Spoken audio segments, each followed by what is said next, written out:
Un saludo cordial y afectuoso para toda la audiencia y para el Ministerio Verdad Adventista.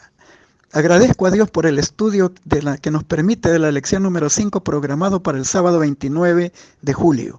Expiación horizontal, la cruz y la iglesia.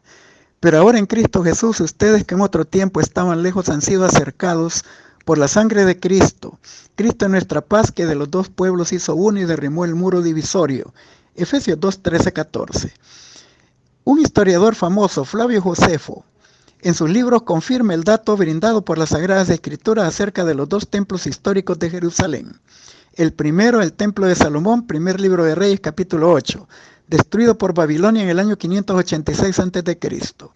El segundo, el Templo de Zorobabel, reconstruido en el siglo VI a.C., según Ageo capítulo 2, y sus detalles están en los libros de Esdras y Nehemías. Y Daniel provee dentro del período profético en que se realizaría esta obra también, en las 70 semanas de años de Daniel 9:24 al 27. El segundo templo fue remodelado por el rey Herodes y se le conoce con ese nombre, Templo de Herodes, en el siglo I a.C., y se le conoce así.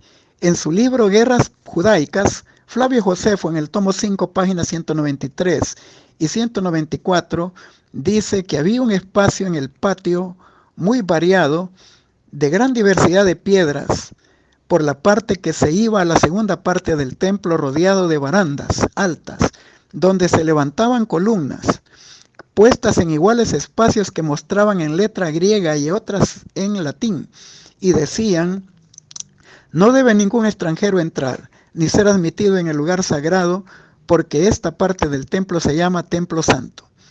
Luego en Antigüedades Judaicas, tomo 15, página 417, también dice que había una inscripción que prohibía so pena de muerte la entrada de los extranjeros.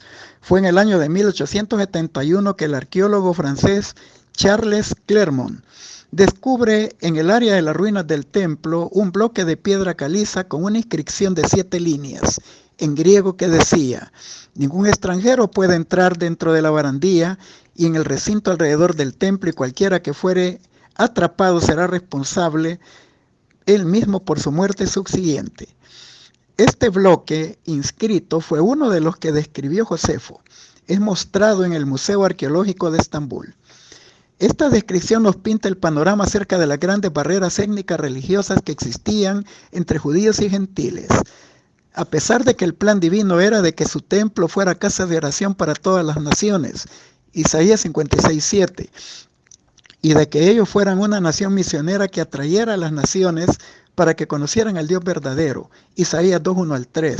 La realidad era distinta. Ellos consideraban abominable juntarse con un gentil. Esto está en las declaraciones que da Pedro en Hechos 10:28. La mutua hostilidad era evidente. En Efesios 2:11 se mencionan dos términos técnicos para los judíos, los de la circuncisión, y despectivamente para los gentiles, los incircuncisos. Bajo este contexto es como Pablo en Efesios 2 del 11 al 22 explica el impacto del sacrificio reconciliador de Cristo en la cruz del Calvario, destruyendo muros divisorios y barreras entre ellos. La cruz de Cristo describe una relación vertical al reconciliarnos con Dios y una relación horizontal al conciliar a los seres humanos mutuamente.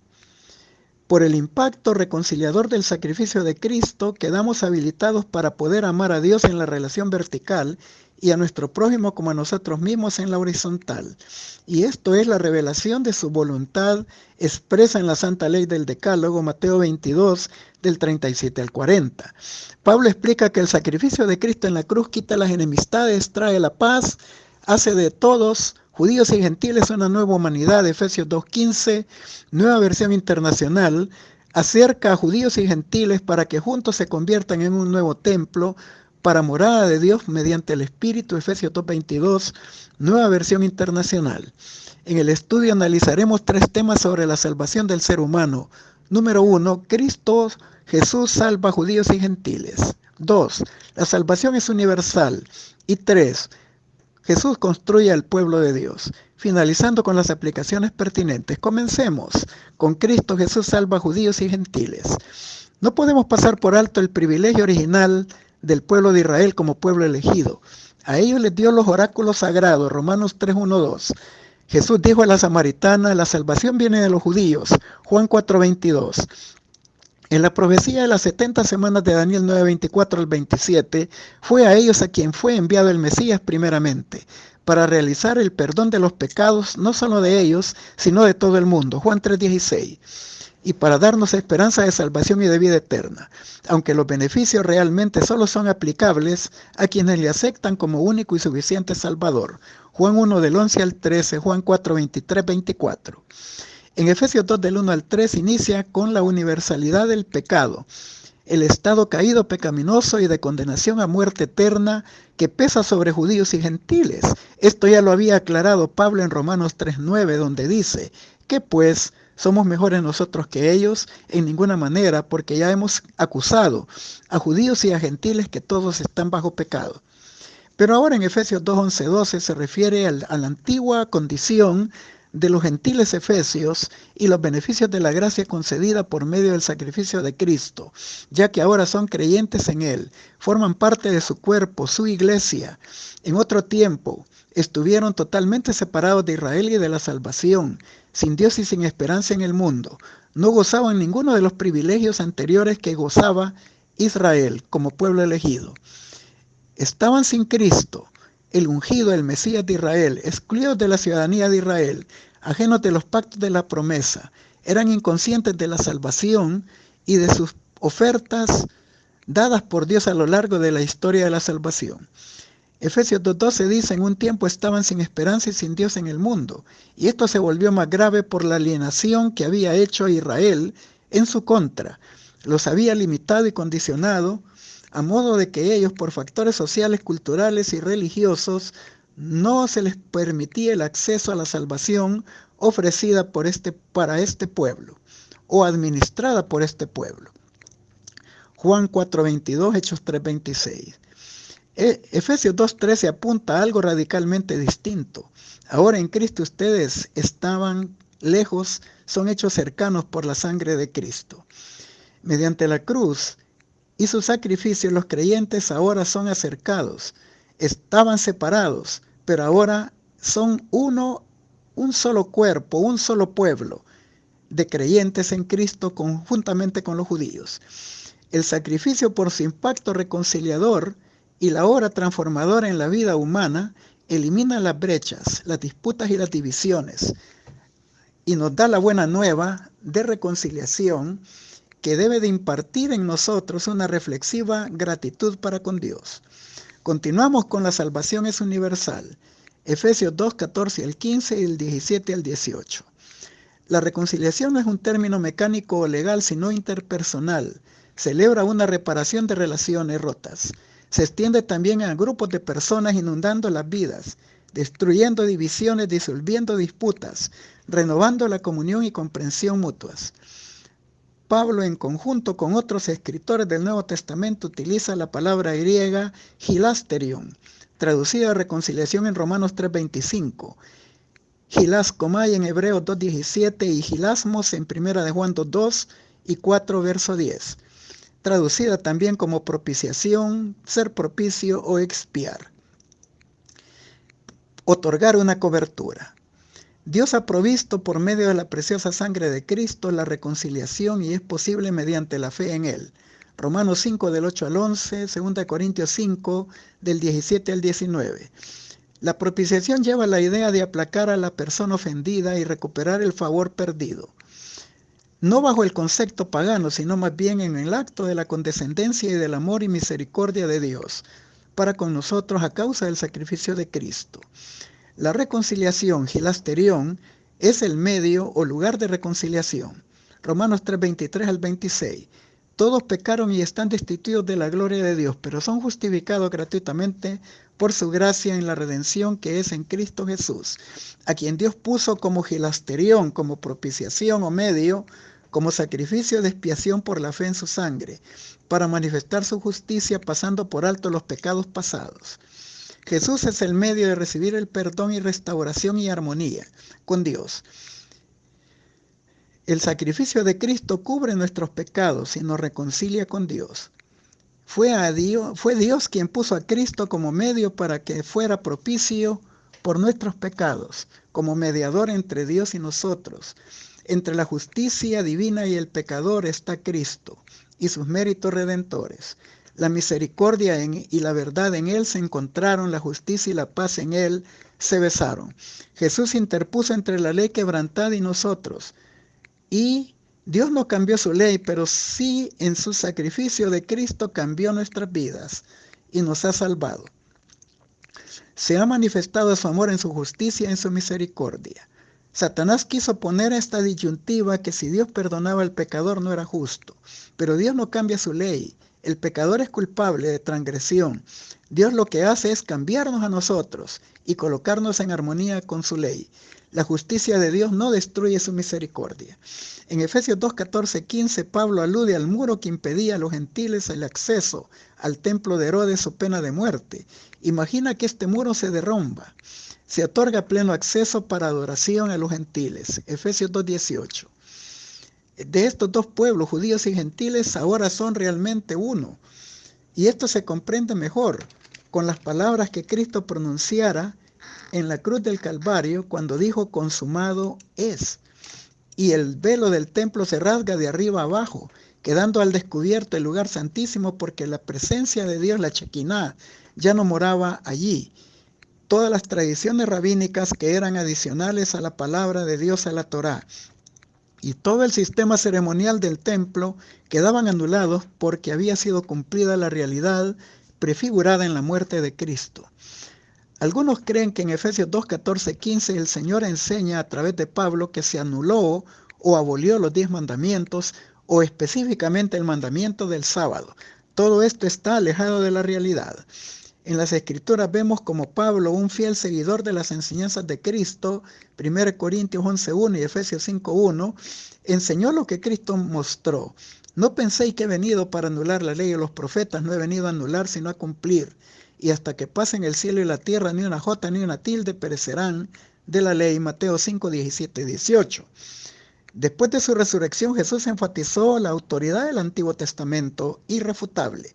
Lucas 24, 44.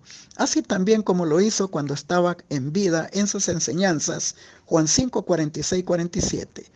Además cita en Efesios Pablo el mandamiento quinto, como el mandamiento con promesa, Efesios 6, 2, 3. El séptimo, Efesios 5, del 3 al 14 y del 21 al 33. El octavo, Efesios 4, 28 y el noveno, Efesios 4, 25 y el décimo, Efesios 5, 5. En Romanos 3, 31 y Romanos 7, 12 se nos habla que la fe no anula la ley, sino que confirma su vigencia y la necesidad de practicarla. La ley a la verdad es santa y el mandamiento es santo, justo y bueno. Aquí aborda el mal uso de la ley para crear divisiones entre judíos y gentiles, especialmente para excluirlos de la confraternidad del pueblo de Dios y evitarles el acceso a la adoración. Pablo se refería también a los aspectos ceremoniales de la ley que dividían a judíos y gentiles. Y en eso habla de la ley de los mandamientos expresados en ordenanzas y de las enemistades, refiriéndose a todo el sistema veterotestamentario como se había llegado a interpretar, abriendo una brecha y distanciamiento entre judíos y gentiles. Si usamos toda la Biblia como contexto, también no podemos pasar por alto la realidad de que hay un remanente de Israel, un remanente escatológico en el libro del Apocalipsis, mencionado en el capítulo 14 del verso 6 al 13 en el Evangelio Eterno, en el contexto del triple mensaje angelical, en donde se identifica al pueblo de Dios como los que guardan los mandamientos de Dios y la fe de Jesús, Apocalipsis 14, 12. Y los que guardan los mandamientos de Dios y tienen el testimonio de Jesucristo, Apocalipsis 12, 17. La santa ley de Dios está basada en amor y Pablo dijo con mucha seguridad: el amor no hace mal al prójimo, el cumplimiento de la ley es el amor. Romanos 13, 10. Y Juan dijo en 1 de Juan 4, 8, el que no ama no ha conocido a Dios, porque Dios es amor. Y Pablo dice en 1 de Corintios 13, 7 al 8, el amor todo lo cree, todo lo sufre, todo lo espera, todo lo soporta y nunca deja de ser. En Efesios 2, 17 y 18 también se confirma el plan cristocéntrico de Dios de reunir todas las cosas en Cristo Jesús, las celestiales y las terrenales, y parte de esa obra reconciliadora es la unidad entre judíos y gentiles creyentes, eliminando todo tipo de barreras y tradiciones y enemistades. En Efesios 2 del 11 al 22 también Pablo personifica a Cristo como la paz. Él es nuestra paz. Y en Isaías 9:6 se profetiza de él como príncipe de la paz, un pacificador que predicó el evangelio de la paz, Efesios 6:17, el que justifica y nos pone en paz con Dios, Romanos 5:1.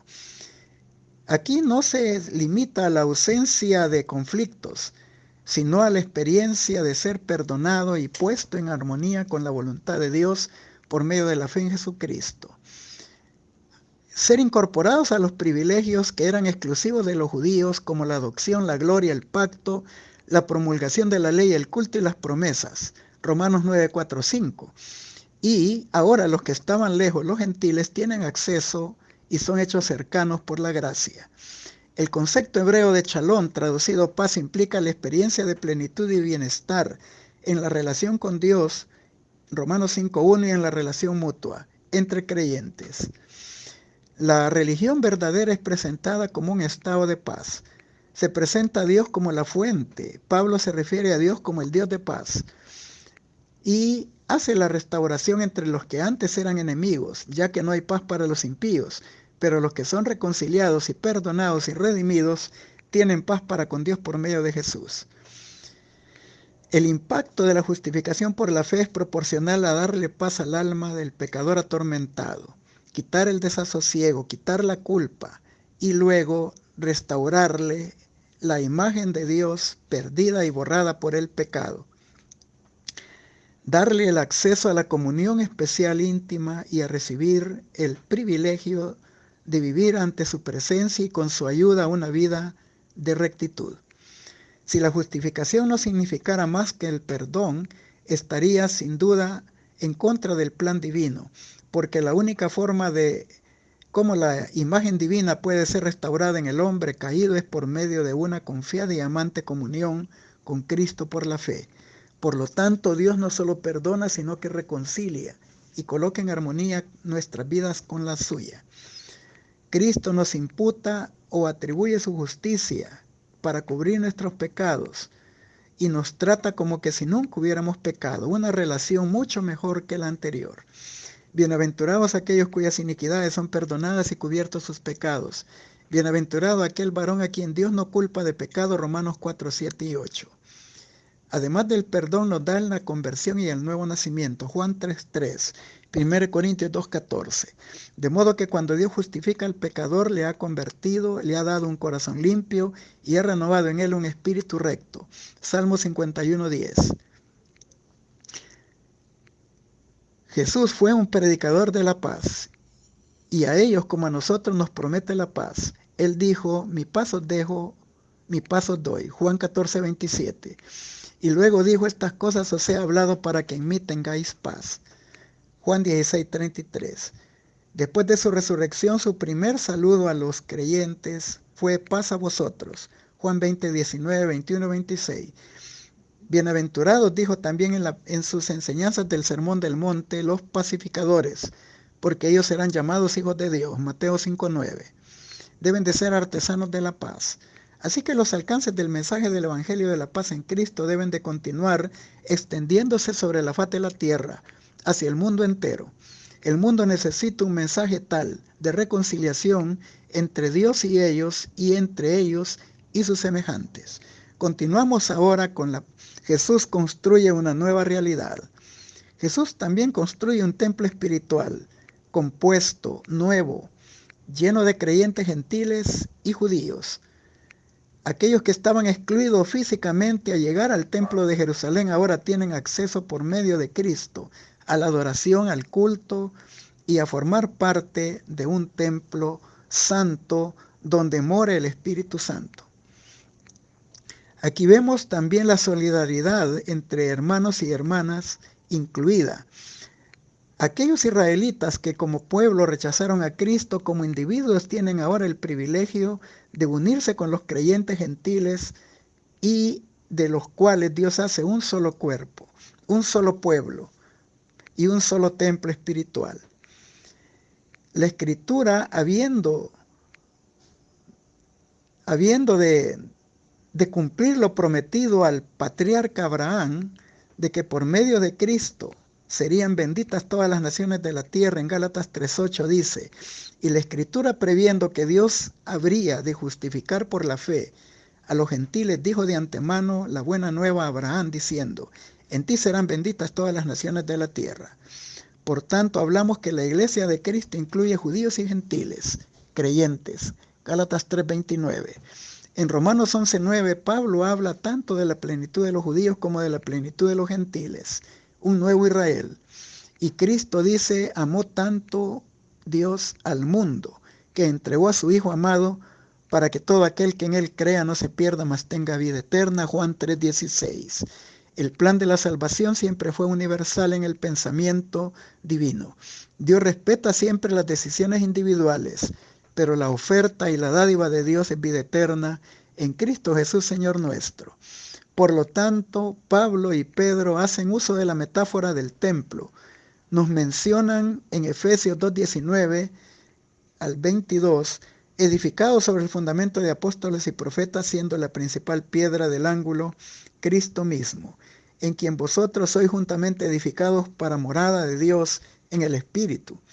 Luego también en 1 Corintios 3:9 al 11, él dice, somos colaboradores de Dios, y vosotros labranza de Dios, edificio de Dios.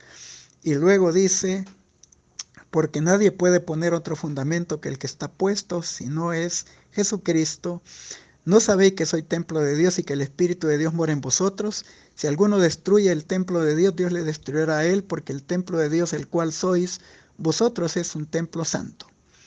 Y luego también Pedro, en 1 de Pedro 2, del 4 al 6, dice, acercándonos a él, piedra viva, desechada por los hombres, pero preciosa, escogida.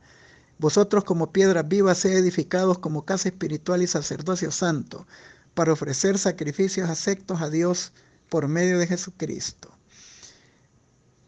Ambos emplean las metáforas de la iglesia como un templo, como una imagen de la que corona la inclusión plena de los gentiles.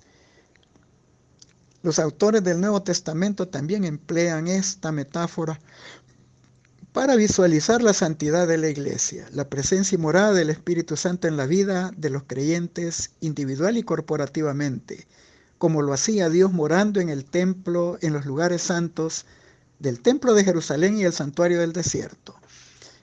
Para Pablo, Dios reside en la comunidad cristiana, y aquí lanza una advertencia contra aquellos que tiendan a querer destruir la confraternidad como sujetos de juicio. El que destruyere el templo de Dios, Dios le destruirá a él, porque el templo de Dios, el cual sois vosotros, santo es.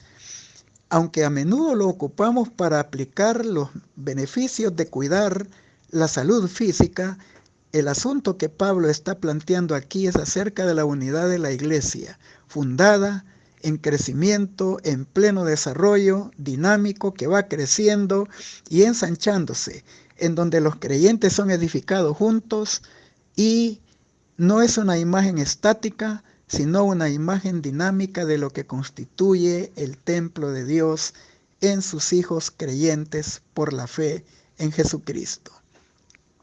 Finalizamos con las aplicaciones pertinentes. Puesto que todo el sistema ritual simboliza a Cristo, no tenía valor sin él. Cuando los judíos sellaron su rechazo de Cristo entregándolo a la muerte, rechazaron todo lo que daba significado al templo y sus ceremonias. Su carácter sagrado desapareció, quedó condenado a la destrucción. Desde ese día, los sacrificios rituales y ceremonias relacionadas con ellos dejaron de tener significado. Como la ofrenda de Caín, no expresaban fe en el Salvador. Al dar muerte a Cristo, los judíos destruyeron virtualmente su templo. Cuando Cristo fue crucificado, el velo interior del templo se rasgó en dos de arriba abajo, significando que el gran sacrificio final había sido hecho y que el sistema de sacrificios rituales había terminado para siempre. Cristo en su santuario, página 45.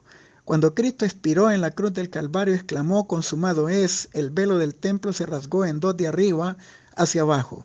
El sistema judaico de sacrificios y ofrendas ya no era necesario. El tipo se había encontrado con el antitipo en la muerte de aquel a quien señalaban. los sacrificios. Se había abierto un camino nuevo y vivo, un camino por el cual judíos y gentiles, libres y siervos podían acercarse a Dios y encontrar perdón y paz. Alza tus ojos, página 98. Por la fe en Cristo nos convertimos en miembros de la familia real y herederos de Dios y coherederos con Cristo. En Cristo somos uno al llegar a la vista del Calvario y al ver al sufriente que en la naturaleza humana lleva la maldición de la ley en lugar del hombre caído. Son raídas todas las distinciones nacionales, diferencias sectarias, y se pierde el honor del rango y el orgullo de la casta. La luz que brilla desde el trono de Dios sobre la cruz del Calvario da fin para siempre a las separaciones hechas por los hombres entre clases y razas. Los hombres de todas las clases se convierten en miembros de una familia, hijos del Rey Celestial, no mediante poderes terrenales, sino mediante el amor de Dios, quien dio a Jesús una vida de pobreza, aflicción y humillación, para que muriera en la vergüenza y en la agonía, para que pudiese traer muchos hijos e hijas a su gloria. A fin de conocerle, página 103. Les deseo un feliz sábado en la bendita presencia de Dios, lleno de abundantes bendiciones para todos.